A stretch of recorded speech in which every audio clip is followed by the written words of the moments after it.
Достор, 470'tin бак кандай чечилет? Бак мына ушул жеринде турат. Бакты эң эле алгач баштаганда бактын алдагыдай крышкасы бар, металлический. Бул Европада жүргөн машина экен. Болттары чирип кеткен, выды себип акырын чыгардык, гайкалар жул салат. Андан кийин мо эки бакты көтөрүп турган темирлер чечилет. Булар дагы ошол выды чачып, катырып, жумшартып отуруп чыгардык. Андан кийин бакты чечип атканда бул жерде бир трубасы бар.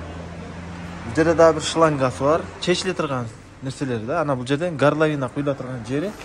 Бул жактан подача аппаратка ушулар чечип туруп, буну чечкенде болсо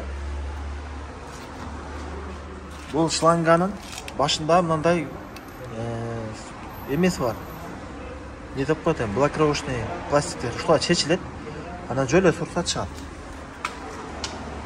Буларды буну болсо мондай болот. Мынакей, көрүнөт экен. Так. Мына бул тиштерин көрсөңөр, эмне тиштер, ошо отвертка менен бийикке көтөрүлөт, отвертка менен көтөрүп туруп сурса чыгып кетет. Бул алдагы эки тиши. Бул болсо обычный отвертка.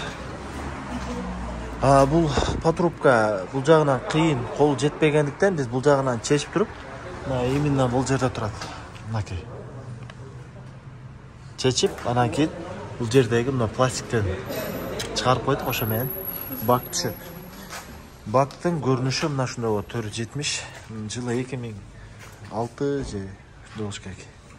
Буларда бензин насос, топливный фильтр монун ичинде. Бул бак чечилип, анан кийин алмашат. Бунун ээси профилактика кылып ошол бүт баарын которуп атат, эскирген запчастьтарын. Ошондой болуп алмашат достор. Баарыңарга ийгилик. Ассаламу алейкум.